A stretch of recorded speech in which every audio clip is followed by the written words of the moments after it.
झारखंड में कांग्रेस महागठबंधन के तहत सरकार में सत्तासीन तो हो गई, लेकिन इसके अंदर खाने में जो खिचड़ी पक रही है, इसका अनुमान तूफान आने के पहले की है या बाद की। इस पर कई प्रकार के कयास लगा रहे हैं राजनीतिक पंडित। इन राजनीतिक पंडितों की माने तो झारखंड कांग्रेस कई गुटों में शामिल है। इस गुटबाजी को खत्म करने के लिए 5-5 कार्यकारी प्रदेश अध्यक्ष बनाए गए। फिर भी गुटबाजी पर लगाम देने में प्रदेश नेतृत्व या केंद्रीय नेतृत्व असफल साबित होता दिख रहा है। बता दें कि 5 कार्यकारी अध्यक्षों में डॉक्टर इरफान अंसारी, राजेश ठाकुर, केशव महतो, कमलेश, मानस सिन्हा और संजय लाल का नाम शामिल है। फिर भी पार्टी के पुराने कार्यकर्ताओं में एक विरोध का स्वर है, जो पार्टी को अंदर से कहीं ना कहीं कमजोर कर रहा है। आपको बता दें कि सत्ता में आने के बाद कांग्रेस कोटे से 5 मंत्री बनाए गए। बावजूद इसके कांग्रेस पार्टी के पुराने कार्यकर्ताओं में नाराजगी साफ तौर पर देखी जा सकती है। साथ ही सूत्रों के हवाले से खबर है कि मंत्रियों का कहना है कि विभागीय सचिव उनकी सुनते ही नहीं, वो सीधे सीधे मुख्यमंत्री से बात करते हैं। दूसरी ओर विधायकों का कहना है कि मंत्री उनकी समस्याओं को नहीं सुनते और फोन भी नहीं उठाते।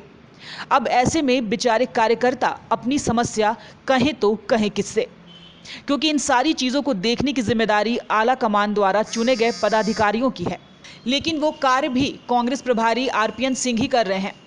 इस स्थिति में अंदर ही अंदर पनप रही ज्वालामुखी कब फटकर तूफान बन जाए कहना मुश्किल है। इसलिए अब सूत्रों के हवाले से खबर है कि जल्द ही प्रदेश कांग्रेस संगठन में बदलाव हो सकता है।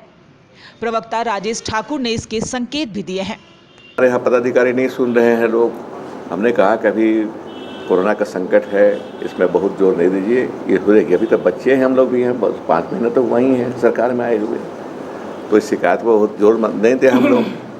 जब भी कोरोना संकट खत्म होगा, मेरे ख्याल से 30 जून के बाद स्थिति में और सुधार होगी, तब हम लोग बैठेंगे और इसको निपटारा करेंगे। इस बात का शिकायत को निपटारा करना हमारा काम है, हमारी पार्टी है, हमारे पार्टी के लोग हैं, उन्हीं की बदौलत हम हैं, तो उनकी बात को सुनना हमारा फ़र्ज है।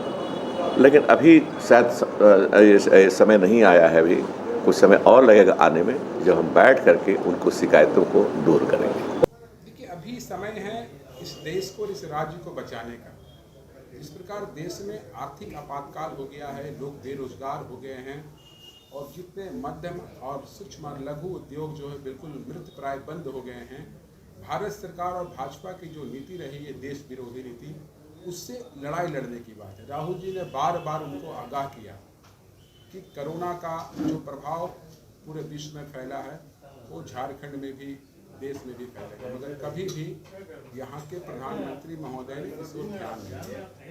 तो भाजपा से ये पूछा जाए ना, हमारी पार्टी जनमानस की हित की बात करेगी और उनकी रक्षा की बात करेगी। बहरहाल जो भी हो, लेकिन कांग्रेस के अंदर मचे इस घमासान से कतई इनकार नहीं किया जा सकता।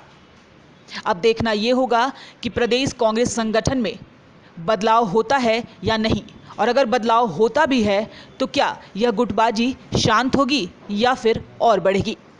झारखंड में होने वाली राज्यसभा चुनाव 19 तारीख के बाद अब झारखंड कांग्रेस में भी संगठन में बदलाव होने की पूरी तरह से उम्मीद जताई जा रही है। और यहाँ के जो पूर्व प्रदेश अध्यक्ष थे, जो आजसू के चुनाव चिन्ह पर चुनाव लड़े थे, प्रदीप बालमुचु, वो जाके दिल्ली में जाके लॉबिंग कर रहे हैं कि फिर से प्रदेश अध्यक्ष बनने को लेके। इन तमाम चीज़ों को लेके जल्द ही कांग्रेस में मच सकती है घमासान। अब देखना होगा कि यह जो बदलाव है कब तक कांग्रेस पार्टी में आ पाती है या थमेगी। कैमरा से होगी दीपक के साथ मनीष झा, ओंकार वामी, रांची।